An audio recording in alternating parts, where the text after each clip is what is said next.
Entonces, bueno, la sesión bibliográfica me coordina el doctor Iram Ortega y bueno, yo soy residente de segundo año de psiquiatría.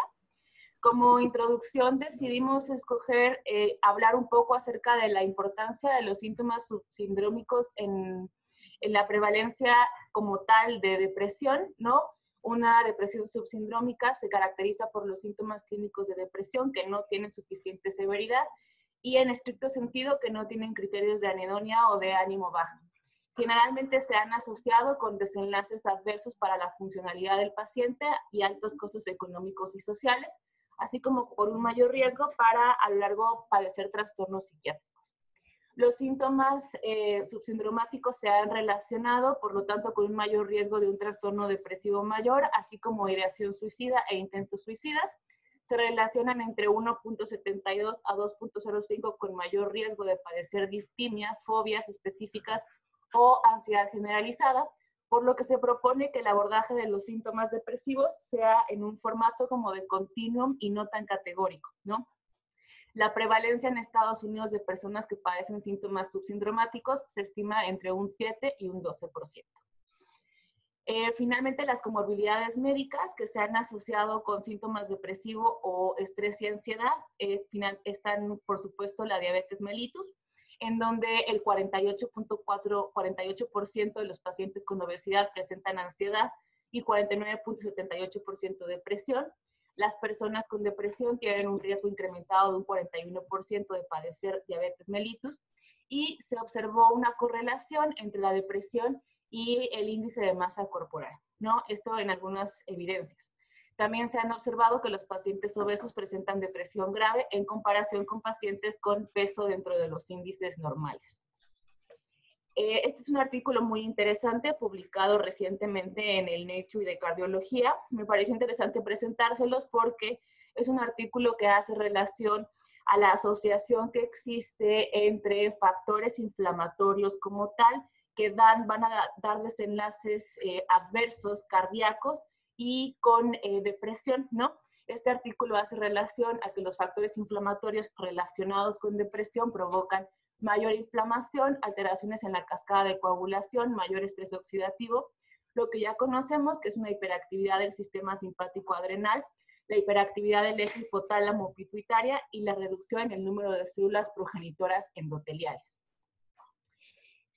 Quisimos ponerles un poco una introducción acerca de la importancia que existe entre los factores inflamatorios y la depresión, ¿no? Una de las revisiones del Nature también habla de dos preguntas principales, que es ¿por qué un estímulo sin patógeno reconocido produce una respuesta inmune, que es propiamente lo que se llama una inflamación estéril? ¿Y cómo es que esta respuesta puede promover el desarrollo de depresión?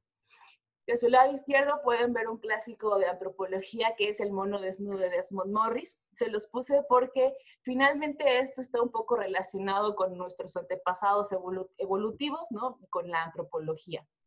Entonces, en esta revisión hablan un poco acerca de la presión evolutiva y cómo es que los seres humanos vivíamos bajo muchos estresores patógenos, sobre todo, en un entorno lleno de predadores y de patógenos, donde a través de ellos decían la caza o el estar expuestos a muchas heridas, la inflamación funcionaba como un método de defensa, es decir, a quien el mamut lo lastima y es capaz de inflamarse y responder a esa herida, finalmente es quien sobrevive.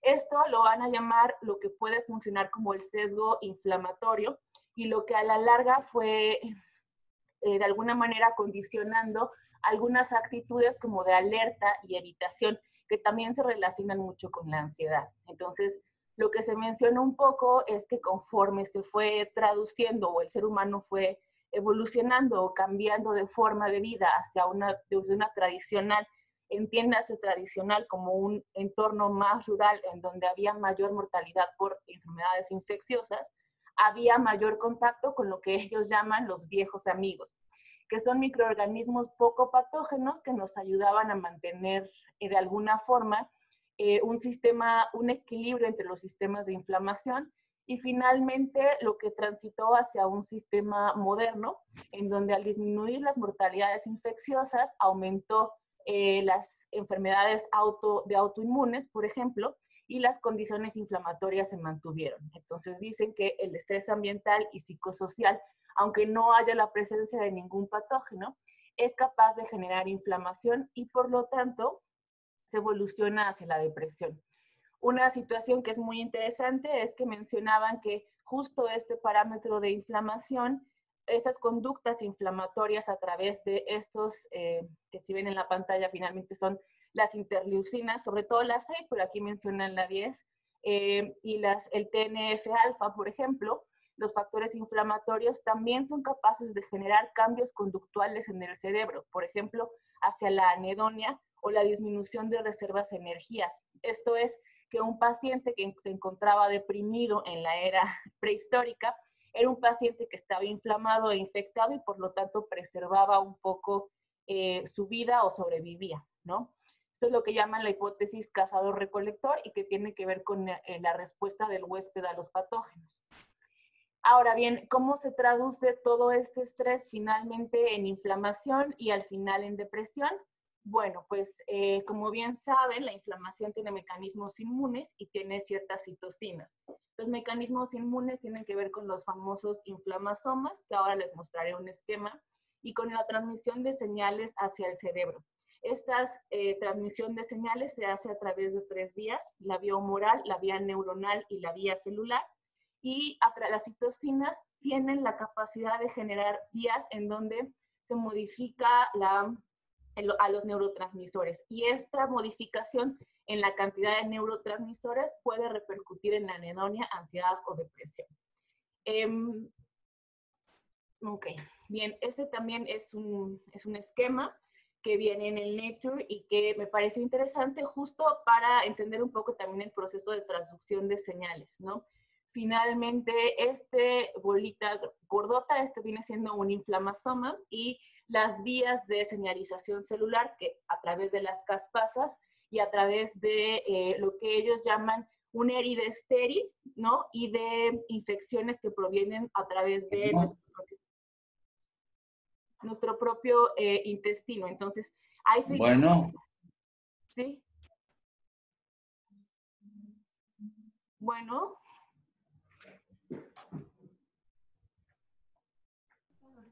Tiene abierto el micrófono, ingeniero. Ingeniero, ¿podrá silenciar su micrófono, por favor? Si quiere seguir, Mariana. Perdón. Bueno, básicamente lo que nos habla aquí es el cuerpo tiene 2 formas de generar la infección, lo que es llamada la herida estéril, que son daños intrínsecos al cuerpo, y lo que son las llamadas heridas, infecciones propiamente a través de patógenos. Es interesante cómo la flora bacteriana que permanece en nuestro intestino se puede filtrar y acelerar este estrés para la producción de caspasas del inflamosoma y dar lugar a las vías neuronales, humorales y celulares que van a actuar a través de la microglía, ¿no? Y esto puede generar a muy grandes rasgos cambios en la composición o en los mecanismos de transducción cerebral y a su vez tiene también la capacidad de que las interleucinas y el TNF generen una disminución en la producción de monoaminas y por lo tanto se traduzca en cambios conductuales. Bueno, como respuesta a la hipótesis del cazador-recolector, también se sacó una hipótesis que se llama Women the Gatherers, ¿no? Y entonces también hay una hipótesis evolutiva, y esto solo es un breviario cultural acerca de cómo finalmente también la recolección y la labor de las mujeres en la antropología ha funcionado como parte de la evolución. Entonces, bueno, los humanos no podríamos desvincularnos de nuestro pasado antropológico, ¿verdad? Finalmente, parte de lo que introduce el tema es cómo se relacionan entonces las infecciones con la depresión y ansiedad, más allá del entorno psicosocial que se habla un poco en el coronavirus, ¿no? En realidad se ha visto una relación importante entre las infecciones virales como tal y su relación entre depresión y ansiedad, más allá de lo que significa padecer una infección, por ejemplo, como en el caso del VIH, ¿no? también se ha visto debido a factores neurotróficos dentro de los virus. Entonces, en este estudio, lo que hicieron fue estudiar la presencia de varios virus y la relación que tenía con depresión.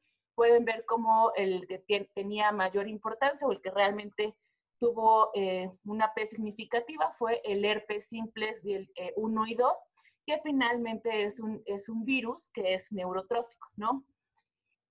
Interesante también que en el trastorno bipolar, sobre todo tipo 1, la carga viral reactiva del citomegalovirus se ha encontrado también con la presencia de estados de ánimo elevados debido a la presencia de IgG, ¿no? Comparado con los controles eutímicos.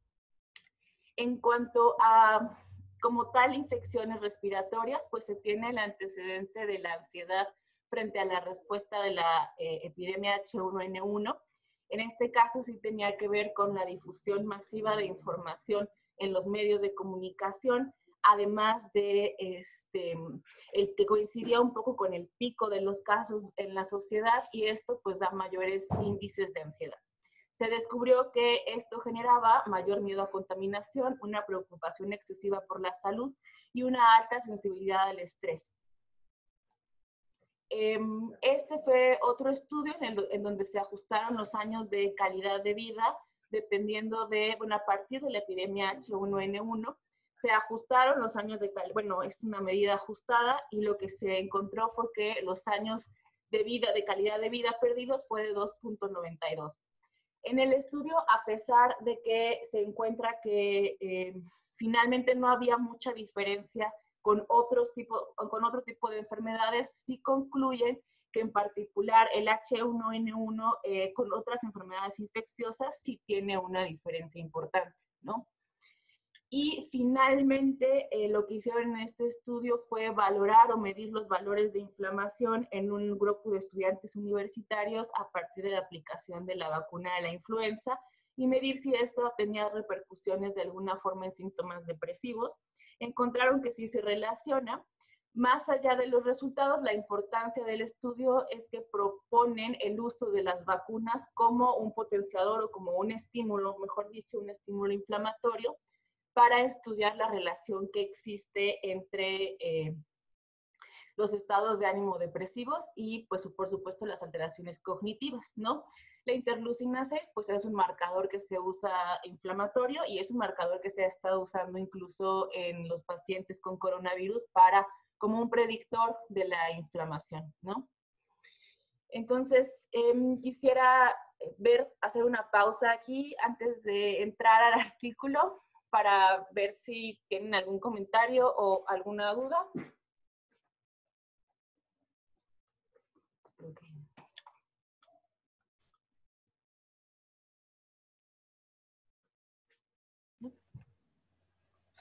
Seguimos entonces, Mariana. Bueno, entonces presentamos entonces el artículo como tal. Es un artículo publicado en agosto del 2020 y la revista Brain Behavior and Immunity tiene un factor de impacto del 6.71, ¿no? Como introducción al artículo, quisimos tomar un poco parte de la evidencia que finalmente es un artículo realizado en China, y ellos tienen o han generado bastante evidencia en cuanto al SARS, ¿no? Finalmente el coronavirus genera un síndrome agudo de insuficiencia respiratoria y forma parte de un SARS que finalmente es un síndrome que se asocia a los virus. Entonces ellos ya habían tenido una epidemia en el 2002 y 2004 y tienen bastante información en este sentido. Entonces, ellos vieron que el 35% de los pacientes recuperados mostraban síntomas de depresión o ansiedad, y estos síntomas, de acuerdo al inventario de Beck, los clasificaban como moderados o severos. Las personas en mayor riesgo que se identificaron para trastornos psiquiátricos fueron trabajadores de salud y personas con miembros de familia fallecidos debido a SARS. En la fase aguda, que se consideró un mes desde que inició la infección, ¿no? Se encontraron valores de un 52.2% para ansiedad y de un 45.4% para depresión. En esta corte de sobrevivientes de SARS, lo que les llamó la atención es que eran individuos originalmente sanos, sin ningún síntoma psiquiátrico, y ahora presentaban síntomas de estrés y ansiedad mayores que la comunidad que no tuvo la infección. De acuerdo a los inventarios de Beck, los puntajes fueron de leve a moderado, ¿no? Y las preocupaciones principales fueron contagiar a su familia al principio, mientras que después de la recuperación, las preocupaciones se convirtieron en la preocupación por efectos secundarios de medicamentos y un daño permanente a la salud. En algunos casos, durante la fase de infección, fueron primordialmente morir de SARS y posteriormente fue miedo a la discriminación por haber padecido la infección. Se valoró también el rasgo de estrés postraumático, ¿no? Se utilizó un instrumento, el porcentaje de 74 pacientes hospitalizados debido a accidentes automovilísticos que tenían criterios de acuerdo al punto de corte. El 11% no mostraban diferencias en cuanto a este punto de corte, en cuanto a los pacientes que habían tenido SARS, ¿no?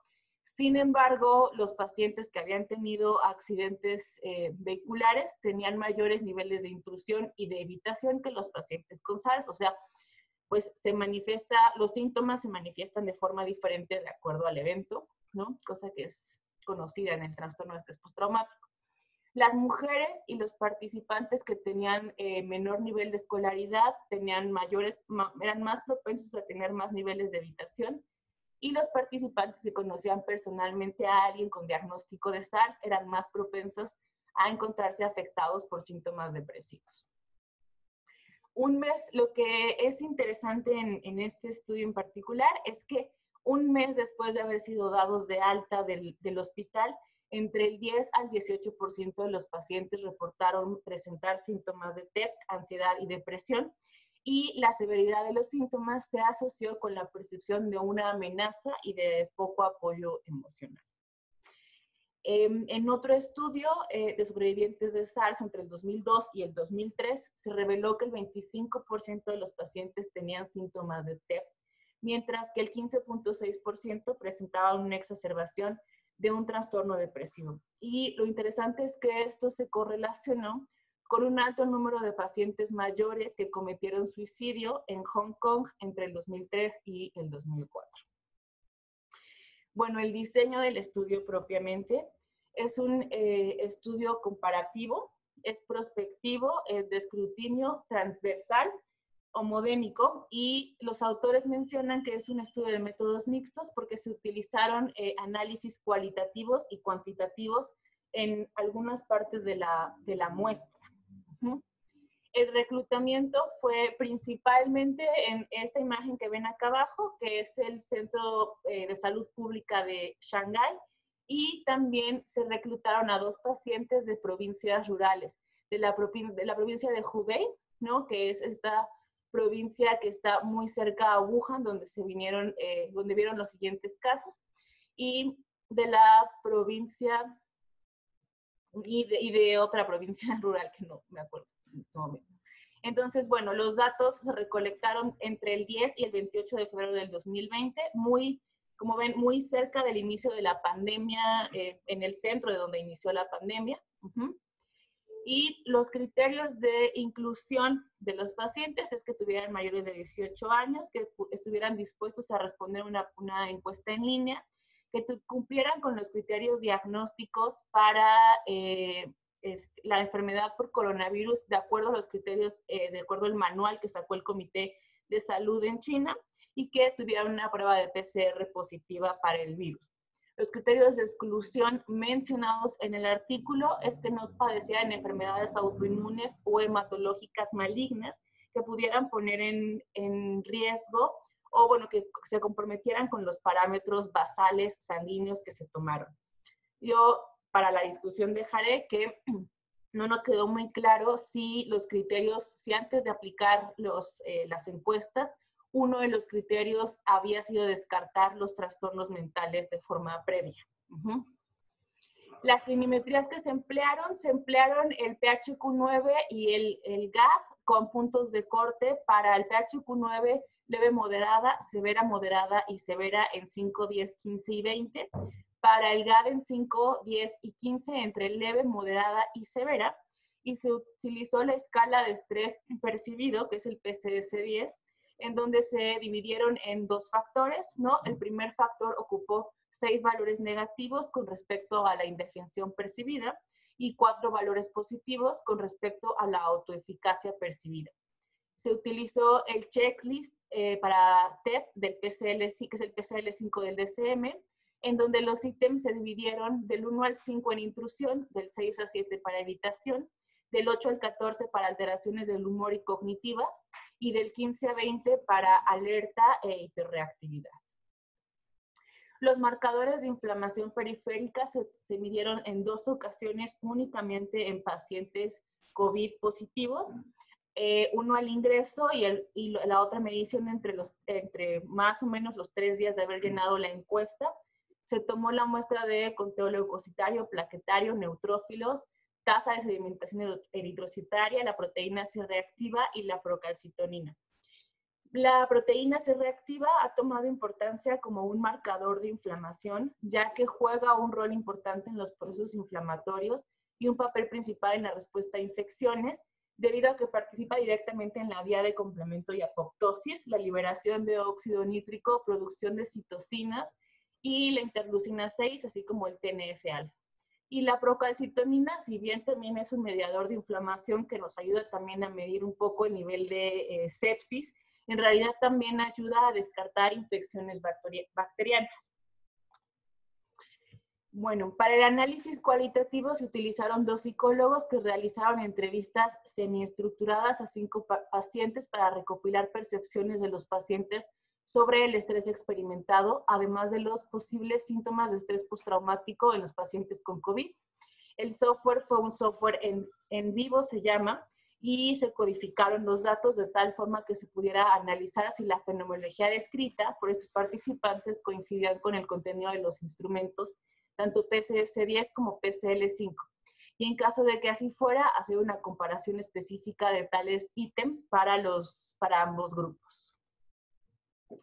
El análisis cuantitativo se utilizó con software R, Psych y ggplot en la versión 2011. Se realizaron análisis con TDStudent, aunque el artículo refiere que es ANOVA, la fórmula es parecida, para comparar variables continuas que se distribuyeron de forma normal. Se utilizaron pruebas Demand-Whitney en los datos que tuvieron una distribución que no era normal.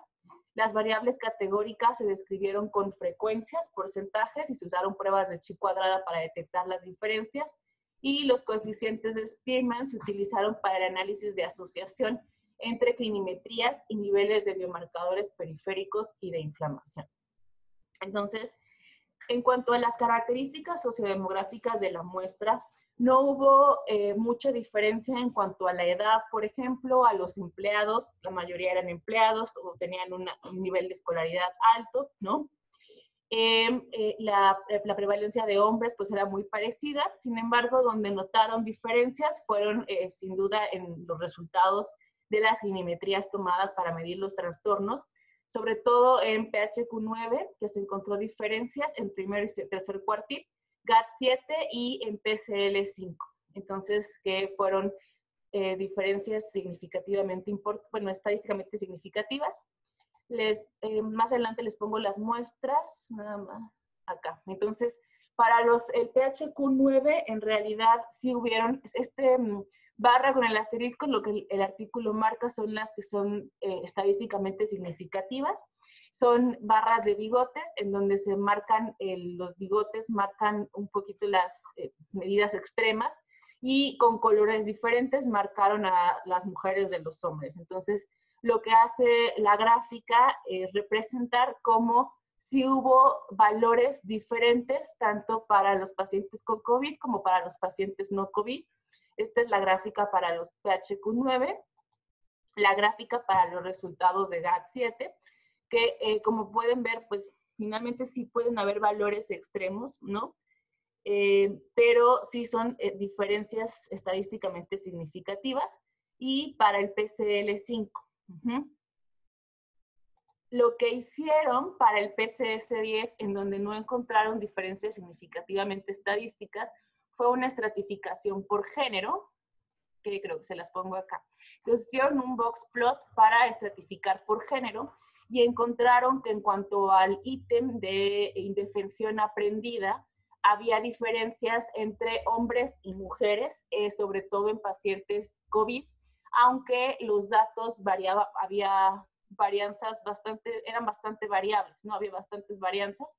Del lado, bueno, del color amarillo están mujeres y del color verde están los hombres, y las diferencias por género eran importantes tanto para COVID como para no COVID, aunque las pacientes con COVID se puntearon mayor en la escala de percepción de autopercepción, bueno, es indefensión autopercibida, ¿no? Entonces, creo que, no sé cómo irme para atrás. Bueno, aquí está, ya, ahí está, gracias, gracias. Entonces, bueno, esto es básicamente lo que les estaba comentando. Finalmente, hubo mayor intensidad de los síntomas depresivos en los pacientes con COVID que en los pacientes no COVID. Una cosa que fue interesante también es que encontraron mayor incidencia, bueno, mayor prevalencia, perdón, de síntomas depresivos más que ansiosos. Y los puntajes del PCS-10, aunque no hubo diferencias entre los grupos con COVID y sin COVID, con el análisis por género, sí tuvieron una mayor indefensión percibida las pacientes con COVID mujeres. Bien, ok. Para las variables clínicas y laboratoriales de los pacientes con COVID, lo que hicieron fue, para los pacientes COVID que midieron las variables, hicieron una correlación con los síntomas depresivos. En realidad no hubo una diferencia importante más que en la tasa de sedimentación eritrocitaria, que sí fue mayor. Sin embargo, lo que hicieron fue una correlación, que es una correlación de Spearman, donde aquí se pueden ver que hay como o sea, como una distribución bastante abierta o no normal, por eso usaron una correlación de Spearman en realidad y no Pearson. Y la relación sí es significativamente estadística y la relación es moderadamente, moderada más bien, ¿no? Es una correlación que se hizo en pacientes que tenían un valor mayor de PHQ-9 mayor a 4, un puntaje mayor a PHQ-9 y los valores de la proteína C reactiva en la segunda determinación del estudio. Entonces, las diferencias en la base y el seguimiento, lo que se encontró también es que los pacientes que no tenían que no tenían un puntaje tan elevado en el PHQ-9, tenían una tendencia de disminución de la proteína C reactiva. Entonces, quiere decir que los pacientes que tenían puntajes más elevados para el PHQ-9 no tenían, digamos, una disminución tan alta de la PCR, o sea, se mantenían más inflamados, ¿no? Básicamente en eso se traduce. Entonces, una cosa interesante del estudio es que los datos cualitativos que se extrajeron, lo que hicieron fue cruzarlos con los valores de las escalas, y esto fue muy interesante porque encontraron que los datos cualitativos coinciden con el contenido de los ítems 1, 2 y 6 del PCS-10 y los ítems 6, 7, 10 y 11 del PCL-5. Se mostraron puntuaciones más altas en los pacientes con COVID en los ítems 1, 6 del PCS-10 y en los ítems 10 y 11 del PCL-5. Los principales síntomas postraumáticos entre los pacientes fueron evitar claves internas y externas de experiencias estresantes, culpar a los demás y tener fuertes sentimientos negativos, incluido miedo, culpa e impotencia. Entonces, bueno, esto es básicamente lo que se encontraron con los cruces y se dividieron a los pacientes entre A, B, C, D o E, ¿no? Una de las cosas que fueron importantes es que hubo culpas a los doctores, culpar a los vecinos, un tema de miedo a la incertidumbre y de aislamiento por confinamiento, culpar a las autoridades de salud y las preocupaciones por consecuencias físicas de la enfermedad. Lo interesante que se descubrió aquí en el estudio de métodos cualitativos es que la percepción del estrés se debía a básicamente a tres situaciones, ¿no? Uno es a lo inesperado, que es la infección por COVID-19, perdón, que es el impacto de la enfermedad en el que los rodean y el tiempo de hospitalización. Entonces, lo correlacionaron con los ítems, pero les puse aquí, está muy interesante la tabla, vienen algunos de los testimonios directamente de los pacientes, ¿no? Entonces dice, en ese momento no pensé que me fuera a enfermar, sobre todo porque fui muy prevenido, pero también porque abandonamos la provincia el día 23 de enero.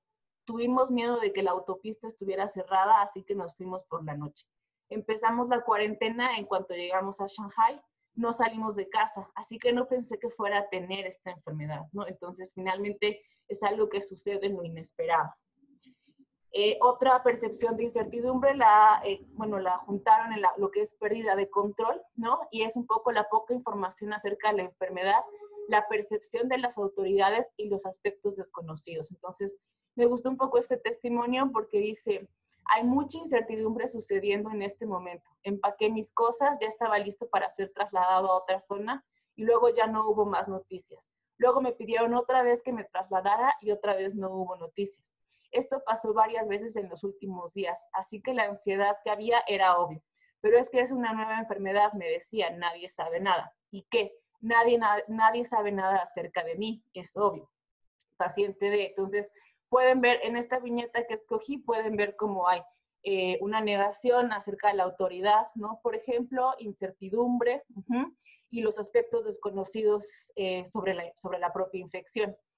Y pues lo otro es un sentimiento de indefensión, que también abona la percepción de estrés, y esto puede ser explicado a través de situaciones que los pacientes no podrían controlar, la falta de acceso a los servicios de salud, los efectos secundarios del tratamiento, la morbilidad y mortalidad asociada a la enfermedad y el estigma social. De hecho, me sentía abandonada, tenía este sentimiento en todo momento. En ese tiempo pensaba en esas historias acerca de los leprosarios y me sentía muy pesimista. En ese tiempo no tienes a nadie que cuide de ti y tienes que sobrevivir por cuenta propia. La información que me daban los doctores me hacía sentir desesperanzada, muy desesperanzada.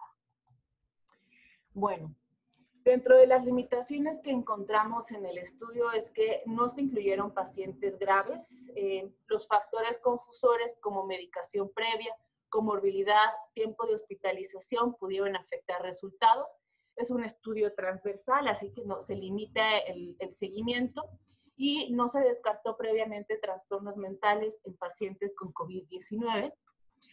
Las fortalezas del estudio, sin duda, es el uso de métodos mixtos, es la correlación que se permitió hacer en el subanálisis en un segundo momento con la triangulación en el análisis cualitativo y, bueno, que son resultados relativamente tempranos acerca de la pandemia por COVID-19.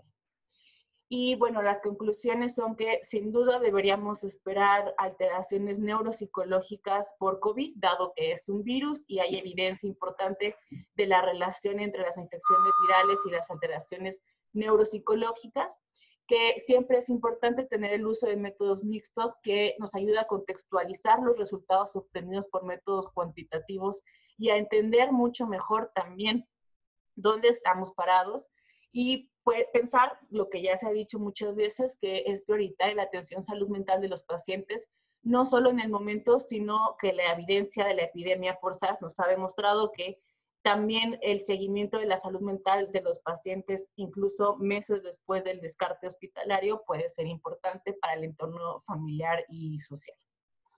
Y bueno, eso es todo.